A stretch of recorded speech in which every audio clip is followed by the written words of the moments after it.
December 28ರಂದು Sasihithlu ಹಳೆ ವಿದ್ಯಾರ್ಥಿ ಸಂಘದ ವಠಾರದಲ್ಲಿ ಜಿಲ್ಲಾ ಮಟ್ಟದ ಯುವಜನೋತ್ಸವ ನಡೆಯಲಿದೆ ಅಂತ ಸಂಘದ ಪದಾಧಿಕಾರಿ ನರೇಶ್ ಕುಮಾರ್ ಸಸಿಹಿತ್ಲು ಮಾಧ್ಯಮಗಳಿಗೆ ಮಾಹಿತಿ ನೀಡಿದ್ದಾರೆ. ಜಿಲ್ಲಾಡಳಿತ, ದಕ್ಷಿಣ ಕನ್ನಡ ಜಿಲ್ಲಾ ಪಂಚಾಯತ್, ಯುವ ಸಬಲೀಕರಣ ಮತ್ತು ಕ್ರೀಡಾ ಇಲಾಖೆ, ದಕ್ಷಿಣ ಕನ್ನಡ ಜಿಲ್ಲಾ ಯುವಜನ ಒಕ್ಕೂಟ, ತಾಲೂಕು ಯುವಜನ ಒಕ್ಕೂಟ ಮಂಗಳೂರು ಹಾಗೂ ಸಸಿಹಿತ್ಲು ಯುವಕ ಯುವತಿ ಮಂಡಲ, ನವೋದಯ ಮಹಿಳಾ ಮಂಡಲ ಇದರ ಸಂಯುಕ್ತ ಆಶ್ರಯದಲ್ಲಿ ಕಾರ್ಯಕ್ರಮ ನಡೆಯಲಿದೆ. ಜಾನಪದ ಗೀತೆ, ಜಾನಪದ ನೃತ್ಯ, ಏಕಾಂಕ ನಾಟಕ, ಶಾಸ್ತ್ರೀಯ ಸಂಗೀತ, ಹಾರ್ಮೋನಿಯಂ, ಗಿಟಾರ್, ಆಶುಭಾಷಣ ಮತ್ತು ಶಾಸ್ತ್ರೀಯ ನೃತ್ಯ ವಿಭಾಗದಲ್ಲಿ ಸ್ಪರ್ಧೆಗಳು ನಡೆಯಲಿದೆ ಅಂತ ಮಾಹಿತಿ ನೀಡಿದರು. ಮುಂಜಾನೆ 9 ಗಂಟೆಗೆ ಜಿಲ್ಲಾಧಿಕಾರಿ ಡಾಕ್ಟರ್ ರಾಜೇಂದ್ರ ಕೆವಿ ಅವರು ಕಾರ್ಯಕ್ರಮವನ್ನು ಉದ್ಘಾಟಿಸಲಿದ್ದಾರೆ. ಜಿಲ್ಲಾ ಪಂಚಾಯತ್ನ ಮುಖ್ಯ ಕಾರ್ಯನಿರ್ವಹಣಾಧಿಕಾರಿ ಡಾಕ್ಟರ್ ಸೆಲ್ವಮಣಿ ಆರ್ ಅವರು ಅಧ್ಯಕ್ಷತೆಯನ್ನು ವಹಿಸಲಿದ್ದಾರೆ ಅಂತ ಹೇಳಿದರು. ಇದು ದಕ್ಷಿಣ ಕನ್ನಡ ಯುವಜನೋತ್ಸವ ಅಂತ ಹೇಳಿದ್ರೆ ಯುವಕ ಮತ್ತು ಯುವತಿಯರು ಭಾಗವಹಿಸುವಂಥ ಕಾರ್ಯಕ್ರಮ.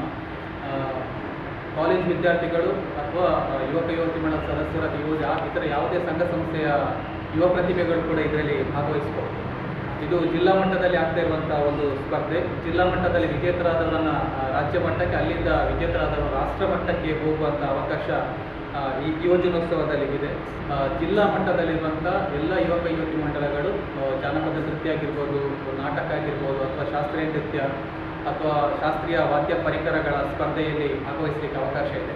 ಇಲ್ಲಿ ಜಾನಪದ ನೃತ್ಯ ಯಾವುದೇ ಭಾಷೆಯಲ್ಲಿ ಇರ್ಬೋದು, ಆದರೆ ನಾಟಕ ಮಾತ್ರ ಹಿಂದಿ ಅಥವಾ ಇಂಗ್ಲೀಷ್ ಭಾಷೆಯಲ್ಲಿ ಮಾತ್ರ ಇರಬೇಕಾಗುತ್ತೆ. ಯಾಕಂತ ಹೇಳಿದ್ರೆ ಅದು ರಾಷ್ಟ್ರ ಮಟ್ಟಕ್ಕೆ ಹೋಗುವಂಥ ಅವಕಾಶವನ್ನು ಪಡ್ಕೊಂಡಿದೆ. ಈ ಕಾರ್ಯಕ್ರಮವನ್ನು ದಕ್ಷಿಣ ಕನ್ನಡ ಜಿಲ್ಲಾಧಿಕಾರಿ ಡಾಕ್ಟರ್ ರಾಜೇಂದ್ರ ಕೆವಿ ಅವರು ಉದ್ಘಾಟನೆ ಮಾಡಲಿಕ್ಕಿದ್ದಾರೆ.